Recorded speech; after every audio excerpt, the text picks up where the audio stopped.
And my guest is 4th District Alder David Maack, who made it through the potential snowstorm. Yeah, thanks. I could have slept in today. You know, the first thing I do when I wake up in the morning is look out at my driveway. He's taking a picture. Hi, everybody.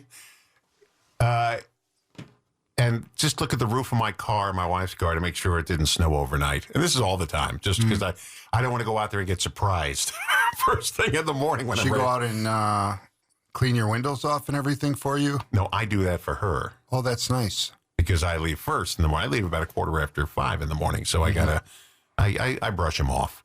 And my son, if he leaves about the same time I do, he will shovel the walkway if there's significant snow. He gets out like 4:30 in the morning. I got the whole operation under control. Wow. Yeah. Now, my biggest problem is, like when we had the big Groundhog Day snowstorm, I was out there at 3 o'clock in the morning getting the driveway clear because it was a mess. And every time I did it, the plow came by and put it all back. I was in the Emergency Operations Center. And, I'm hearing these voices. Yeah, there's somebody else over there. Pay no attention. So anyway, I was in the Emergency Operations Center until like 9, 10 in the morning and drove home, and the roads were terrible. And some lady yells at me, "Hey, are you the alderman?" As I'm driving down Gould Street. "Oh, my neighbors are upset with you." And it's like, all right. Then she says, "Do you think you could give me a ride to work? My boss was supposed to pick me up, and he never showed up." And she worked at the hospital, and I'm like, all right, get in, lady. You really did? I did. Whoa. I didn't know older people giving rides to people when they... I didn't do it because I was an alderman. It's just, whatever. The goodness of your heart thing? Yeah. And then I didn't know you had that. There was nowhere for me to park. Couldn't park on Gould Street. The alley hadn't been plowed. The Erie Street hadn't been plowed. So I go down to the lake, and there's a little opening over at Lakeview Park in the parking lot that used to be there. And the wind drifts had created just enough space for me to put my car in, and I parked. And then I got scared. I thought, what if they tow my car? Well, you can park wherever you want to. You're an alder. Yeah, right. Okay.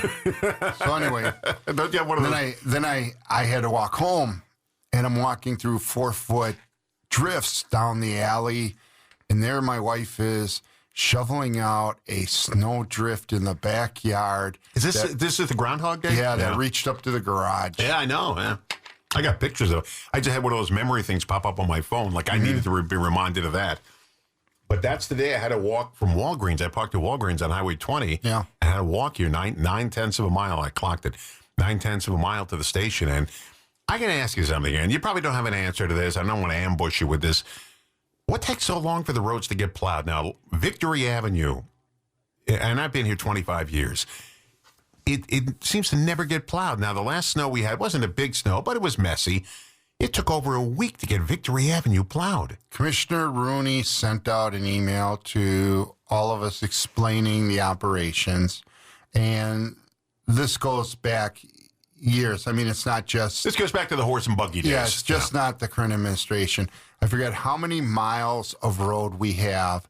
So, unbeknownst to me, I thought everything gets plowed. All the arterial streets get plowed down to the pavement. Other streets don't get as pristine of a, plowing, but they do get something, I thought. But some streets do not get plowed during a snowstorm. Well, this is a week after the snowstorm. Right. And it wasn't even a snowstorm. It was just, snow fell, a couple of inches.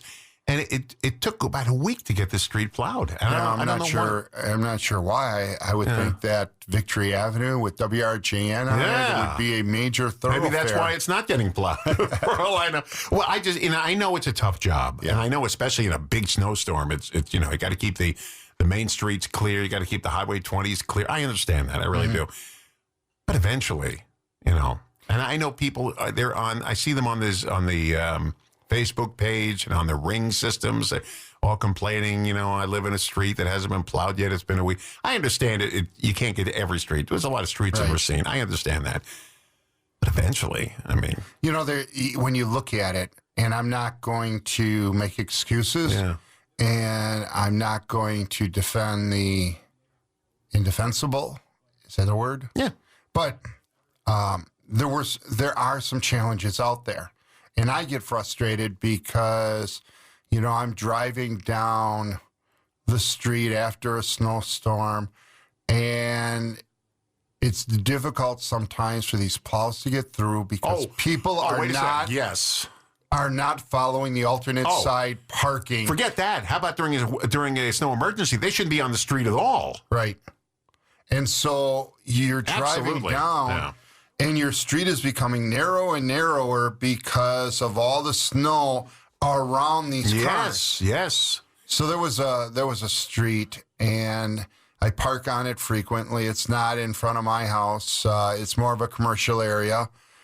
And there had been a car there for well over a week, had no license plates whatsoever, and the snow was all piled around it. And finally, I called it in. I said, listen, this car is not doing the alternate side parking like it's supposed to, and it just creates a mess and an inconvenience. That is the number one reason, I think, out there why our streets are not better plowed than they should be. And that is not the fault of the city. No, you're absolutely right. There was a car parked in front of my house. Shouldn't have been there. I don't know whose car it was. It wasn't mine. Anyway, it was parked there, and the last snow we had, they had to plow around the car. Right. And they did it twice because he didn't move his car for a couple of days. So when he finally did move his car, we had all that snow, and it turned really cold. It was only at 10 below zero, and it became ice. So now you couldn't park any car there because you couldn't get in. And it made a mess for like a week and a half because this person was inconsiderate, didn't care. I don't know who it was, probably one of my neighbors, but I didn't recognize. I have two neighbors on either side of me. It wasn't their cars.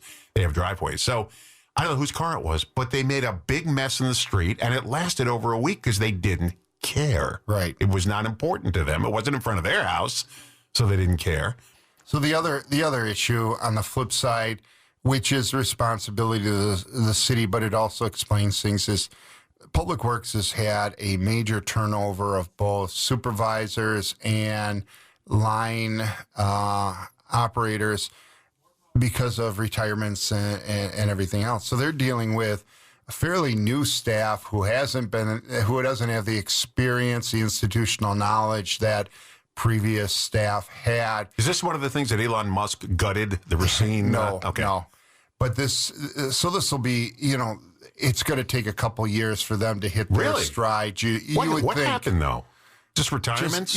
If you look at... They aged out? Yeah, you look at the demographics, and I remember Gene Jacobson talking about how the baby boomers were all, reaching that retirement age, and boom, and it took a little longer, but, you sometimes have institutions, businesses, and things like that you have a large pool of employees that are around the same age, and boom, they flip, retire, and all of a sudden you're dealing with a brand new workforce. And I didn't know that. It's a newer, I don't want to say younger because I don't know what the age demographic is. I'll say younger in the sense of, from experience, younger staff both on the supervisory level and on the line level, and that's going to make a difference if you get a group of people that don't have that experience coming into it. It's going to take them a few years to hit their stride and to really know their job. I'd last 9 seconds in this job as a snowplower because I would get down the street. If a car's parked there, I'd just push them out of the way with my plow. 9 seconds. And they'd pull me off the streets. You're all talked on, and yet you're the guy that drives, the speed limit and everything else. I'm going to do this. But yet, okay. I'd plow them right out of the way. David Maack, 4th District Alder, is my guest at 7:17 at WRJN Local News Timeless Hits. 4th District Alder Dave Maack is here, and do the alders get their streets plowed first? I just want to know something. No. Yeah, you sure? I am definitely sure. I thought you guys had some kind of pull. And my driveway's on an alley, so it's even longer usually. Wow. You got alley parking, huh? Yeah. Oof. Yeah. I have you know what? even in the worst snowstorm, we had that big Groundhog Day snowstorm, by 1 o'clock in the afternoon, the sun was out, people were traveling. You know, we used to have a meteorologist here. Took 2 days for the alley to get plowed. Well, and it's alleys. In Erie Street, I don't think it got plowed until later that night. But the main roads were plowed. And I live on a main road, so I don't care about your alley. Okay. That's just the human nature. We had Elliot Abrams here. I don't remember. Yet you're the guy that's, okay. Elliot Abrams is here. He was our meteorologist. And he said, in all the decades he's been predicting storms and everything, why is it when there's a snowstorm, people run out to the stores, load up on milk, bread, butter, all the staples, when in just a few hours the sun will be out and you can go to the stores. Snowstorms don't last days. They last a couple of hours. That's it. And then they move out. We went out to eat that night. We actually found a restaurant that was open. The only restaurant in Racine that was open that night was Chubby's on State Street. Yes. Hey, there's a picture of me in Chubby's. Or High Street. You ever seen my picture there? Yeah. I had Bill Lawrence and I had a Chubby's eating contest. Was back in the 90s. We had a Chubby's eating contest. Did you win? There. Yes, because Man versus Food with Don Rosen. You know what it is? He loaded up with all the condiments on it and the stuff. I didn't. I said, make it plain. So it was easier for me to eat the hamburger, but he had all these things dripping off the side, tomato, lettuce, and where I didn't do that. I just had it plain. How long did you have to? No, it was just who can finish it first. Oh, okay. So our picture is there at Chubby's if you want to see it. Did you get a T-shirt? No. And again, it was here, done here. It wasn't at Chubby's. We were in Arkansas, and I like to find restaurants that were on TV, like on Diners, Drive-Ins, and Dives, or Man versus Food, I've been or there. Any of those. So we found in Arkansas a barbecue place outside of Little Rock that was on Man versus Food. And we're sitting there and we're eating, and they were known for their super hot sauce. So my father-in-law, who liked hot sauce, he can't eat it anymore, but he did. I think it burned a hole through his stomach. Ugh. Anyway, he bought some of their hot sauce. By the way, thank you for that image. Had to sign a waiver. Yeah. That he wasn't going to hold them responsible. I've seen that. So there was a guy there that was doing the challenge. And I don't know if it was like a pulled pork sandwich, but smothered in a gallon of this hot sauce. And he's sitting there and he's attempting it. He gets up and he goes over to the soda machine and he fills up his glass and he starts gulping. The owner comes over with a rag and he's wiping the sweat off the guy's forehead. And he ended up downing the sandwich within the time. Well, then he got up and he started heading to the bathroom. Oh. And they said, no, you go outside, and they had a big hose ready for him. Oh, come on. This is breakfast time. What are you? And I headed to the car because I didn't want to see the aftermath of anything. This is breakfast we're talking about. But we saw someone actually taking a Man versus Food challenge. Well, it wasn't the TV show, but they took the restaurant challenge. And that guy had to stop after a while. The guy, the host of that show, because he said it was too much. Yeah. And this guy it's just unhealthy. Here at the library, we had... And now he's on the History Channel doing... I forget his name. Yeah, I forget too, but he's doing color commentary on the History Channel and some of these shows, like he's some sort of historian. From his hospital bed. Yeah. There was a hot sauce eating thing at the library, and it wasn't a contest, but it was a hot sauce tasting. And there were about 12 people there in the room at the library, and we went, my wife and I. And there were 10 different hot sauces. They were covered, so you couldn't see what you were having. And they had the hot sauce. You go up, a little cup of hot sauce, and they had little chip dips and stuff. And I'll never forget number 8. I thought I had to go to the hospital. And it was that bad. And there was another guy, too, who just couldn't handle it. And they had milk there, so you could drink milk and trying to put the fire out. It wouldn't put the fire out. I said to my wife, I was up against the wall. I said, get me out of here, get me out of here, get me out of here. I'm not going to make it. And finally, after a few minutes, it subsided. And then I hit number 10. Same thing happened. So at the end, they show you what you were taking. And were you like a celebrity taster? No. Anybody could do it. Just walked in. Number 8 and number 10 were cooking hot sauces. So you're supposed to take one little drop and put it in your thing. And you took a whole chip full? Well, because it was just like the other hot sauces were like regular, hot sauce, like salsa and hot sauce. But they didn't tell us that. It was a mistake. They should never have used cooking hot sauces where you put one little drip in there to do a whole big pot load. But we were taking chip loads of that stuff. I remember the other guy, too, said, I need an ambulance, I need an ambulance. And I was the same way. I couldn't believe how hot it was, and all the milk in the world wasn't putting out this fire. And yet it didn't faze your wife. No, there were 10 other people it didn't phase. Now, I don't know how much they took, but no, it didn't bother them at all. They were You're champs. soft, Don Rosen. I'm soft. I got another eating stuff I'll tell you off the air, though. Don Rosen in the morning. WRJN. 4th District Alder, Dave Maack is here. David Maack, and I see it's snowing on your car right now. I Oh, can boy. see out our magic. It's like, Are you Robert, going to come brush my car off when I leave? would you like me to? It would be nice. Okay, I'll do that And for then you. I'll put a nice review on Yelp or whatever for You gotta wait till- WRGN. If you wait till 9 o'clock, I'll do it when I get off. I can't do it while I'm here. But, I'm off at 8. well, then I'll give you an IOU for one free brushing. I was gonna Would say- you come over to my house and shovel my sidewalk? No, I'm 70. These days of shoveling for me are coming to a slow end. I do You're have 70. Don, you're 70 years old. I know. I never talk about it. You don't have any gray hair either. Wow. That is gray hair. Oh, a little bit. There's a couple of strands of it up there. Years ago, back in the, I guess, late 90s, we had a young lady working here, and she said, why do you dye your hair? And I said, I don't dye my hair. They said, well, your hair's black. I said, my hair's black. But nobody's got black hair. I said, yes, there are people in the world that have black hair. My dad's 79 years old and has very little gray in his hair.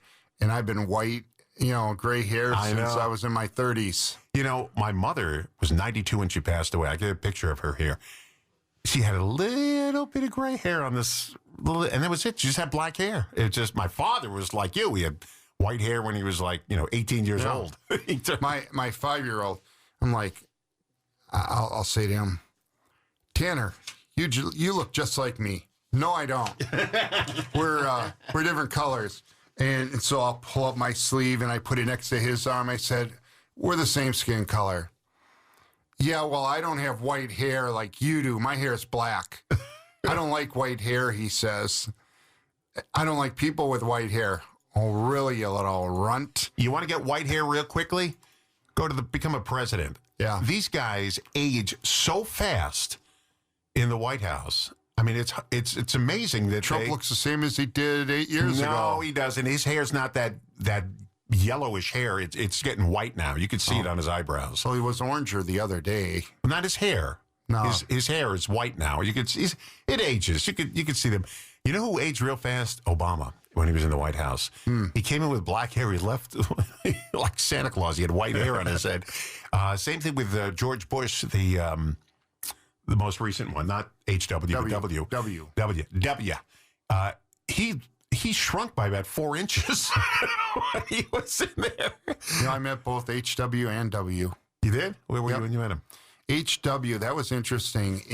I was going back through some old newspaper articles. I went on newspaper.com, had a free subscription for a week. And in 1984, I was a convention page at the 1984 Republican National Convention in remember, Dallas, Texas. Met him for the first time at a press conference. They allowed us pages to go to a press conference that he was doing, and then he lingered around and we shook his hand, everything. And then I drove in his motorcade. He was vice president, running for president, and talk about a wild experience driving in a presidential or vice presidential motorcade, and you're zipping down the freeway at 80 miles an hour, and you're going through red lights and all this fun stuff. And then they arranged for us to have a meet and greet with him on the floor that they were holding him on. So, those were a couple of the times. And then W, the first time I met him, I was at the Governor's Conference on Emergency Management in Appleton. He was speaking across the street. And after he got done speaking, we were having lunch. He came over. And he came in through the right door behind the stage. And I thought, I'm on the left side. No chance of shaking his hand, if there is. And all of a sudden, I see him look at the Secret Service. They point to the left door. So I make a beeline over to the left side, almost get tackled by the Secret Service. And he comes and he does a short, rope line type thing. He came over to me and I said, Mr. President, I just want you to know we're praying for you. He said, thank you. That's very nice. And he turned around and he started walking away, and he turns back and he comes back over to me and he says, I just want to thank you once again. That is just a wonderful gift. Well, that is nice. And I'm like, wow, the President of the United States took the time to actually turn around and come back over and say a few more words to me. I was like, wow, that is really cool. So, it's had some unique experiences watching the inauguration, and the fact that it got canceled outside reminded me in 1985, I went to Ronald Reagan's second inauguration, and it got canceled. It was the coldest one on history. The parade got canceled. The outdoor swearing in got canceled. But I did go to the inaugural ball that night. Had a great time. By the way, they got canceled. You know why? They were too soft. Yeah, they were soft. See this picture now? You can't see it on the radio. I'll describe it to you. See that picture? Did I ever show that picture before? Yeah. I did show it to you? Yep. Okay. That's a picture of John Kennedy with a little girl next to him. Her name is Nell Minow. Okay. She's my guest from time to time. She'll be on in the first week in March Nice. again. And her father was Newton Minow, chairman of the Federal Communications Commission. So here's what I say. She was standing next to John Kennedy. She knows John Kennedy. I know Nell Minow. So I am 1 degree away from John Kennedy. John Kennedy's dead. But still 1 degree away. Doesn't matter if he's alive or I'm dead. 1 degree away from Bill Clinton. I have a friend in Washington But this who... is John Kennedy. This is John F. Kennedy. But he's gone. You're not 1 degree away from him. Will you let me enjoy it, please? I can put you in a picture next to Donald Trump if you want. Then you'll have zero separation. No, I'm 1 degree away from him. My dad met him when he was 3 or 4 years old. I'm 1 degree away from Donald Trump. I don't need your help. But did your dad have Donald Trump's phone number in his Rolodex? Donald Trump didn't have a phone. Now, my cousin was James Rosen from Fox News, and he interviewed Donald Trump many times. So That's your 1 degree of separation. well, my dad, too. Right. Yeah. So, Yeah. and you know me, so you're 2 degrees away. See how that works? I was just going to ask you something. I don't think that 1 degree works like that. The person has to be able to still contact that person. No, wait, Yes. no. Yes. No. So I have this friend in Washington. She worked for Governor Clinton. He brought her to Washington. We're having dinner, and she's texting Bill Clinton. I was 1 degree separation away from Bill Clinton at that point. I could have said, "Kay, let me borrow your phone," and I could have got on there. "Hey, Bill, it's me, David. How you doing, buddy?" Our general manager here, once before Barack Obama was even in politics at all, he saw him on the street in Chicago, and he was standing there with him, and he said, Barack Obama said, "You got a cigarette?" So Chris Morrow gave Barack Obama a cigarette. Does Chris Morrow have Barack phone number? Obama's phone number? No, the phone numbers don't matter with degree of separation. It does. No, it doesn't. Can Chris Morrow get you a meeting with Barack Obama? Yes. No, he can't. He said, he'll call him up. He said, "Do you still need cigarettes? I got another one." He'll lend him a cigarette. But you said Chris Morrow doesn't have Barack Obama's phone number, I don't so know if he he does. can't call him up. Maybe he does. I don't know. I didn't see his Rolodex on his phone or anything. Look at you getting upset about I gave this. Reince Priebus his start in politics, okay? And where is he now? He was chief of staff for Where- Donald Trump. where is he now? still has Donald Trump's phone number in his Rolodex. Oh, that's been changed many times. All right. So is Reince's number, I'm sure. We're talking to, we have to talk about Molly Jones when we get back. We'll talk about her. A couple of other things we want to talk about. Dave Maack, 4th District Alder, is here.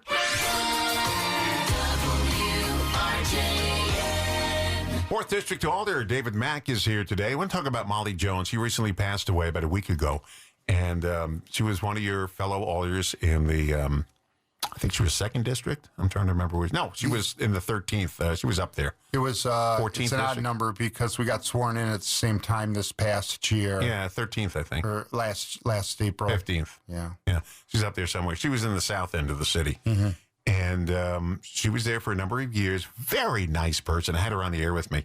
And the podcast, if you want to check it out at our website, you can go to Don Rosen Show, and you'll see on March 20th last year. She was in here. Very sweet person.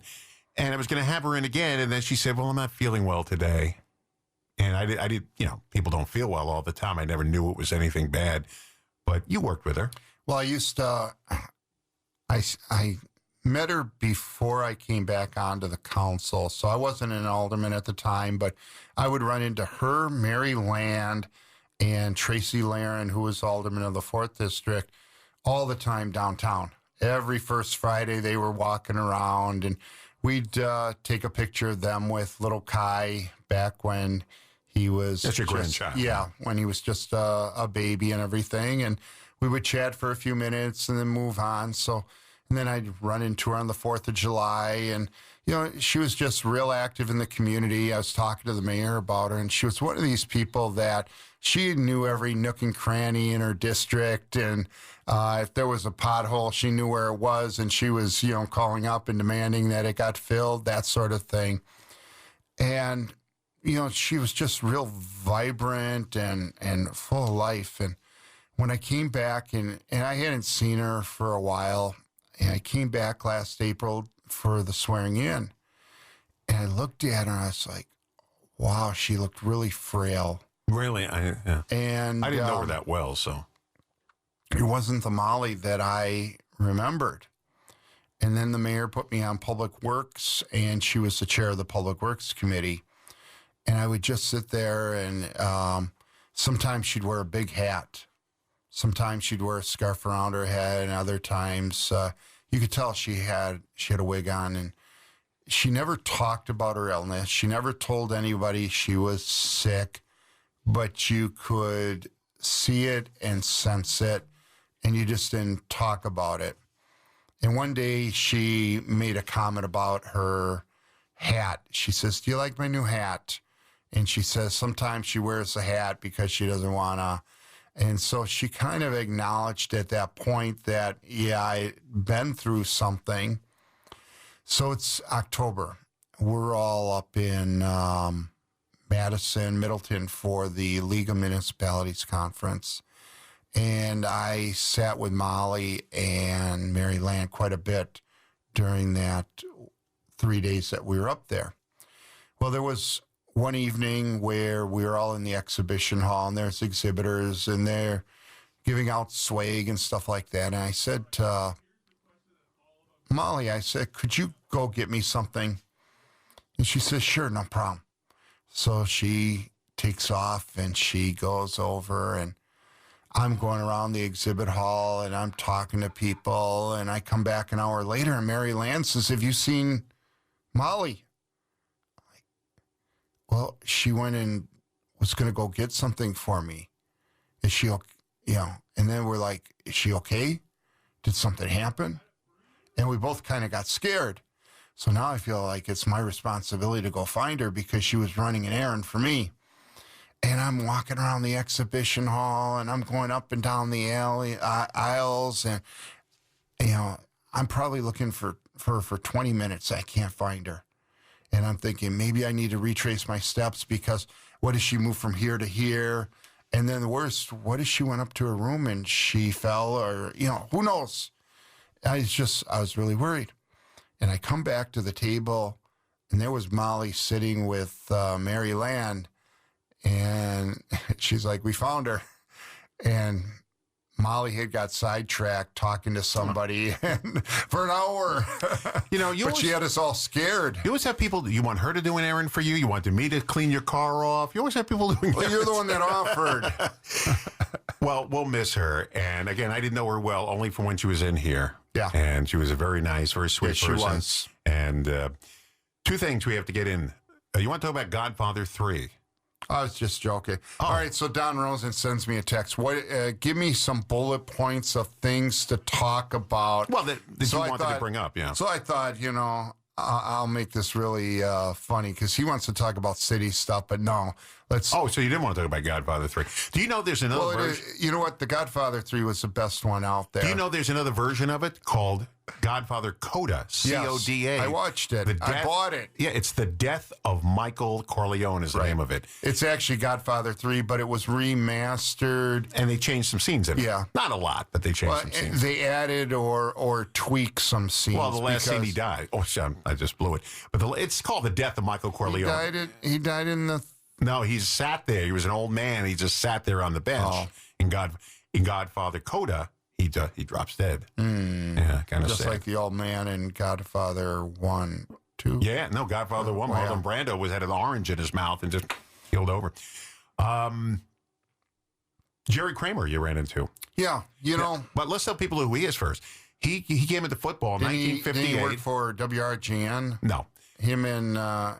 didn't you and Jerry Kramer used to do Party on the Pavement? I think I had a picture of you two. I have a picture of you and me doing Party on the Or was Pavement. that Tom Kramer? Tom Kramer, yes. Ah, okay. Jerry Kramer came into the NFL in 1958 in the Packers. He played with for years. He's 89 years old now and still going. And you ran into him recently, huh? Yeah, you know, I don't like paying for autographs. The thrill of getting an autograph sometimes is getting the free ones, the public appearances at like Pick and Save and all that. And I've met Jerry Kramer a couple of times. First time Amy and I met him was in the mid-'90s. We were at the State Fair, and he had a booth there, and he was selling his book. And so we got a picture with him. Well, a couple days before I saw him last Friday here in Racine, a Facebook memory came up. Him and, was it Ray Lewis? Was Ray Lewis a football player? Anyway, were elected to the Football Hall of Fame at the same time. And so I met both of those guys, and I congratulated them and put the pictures.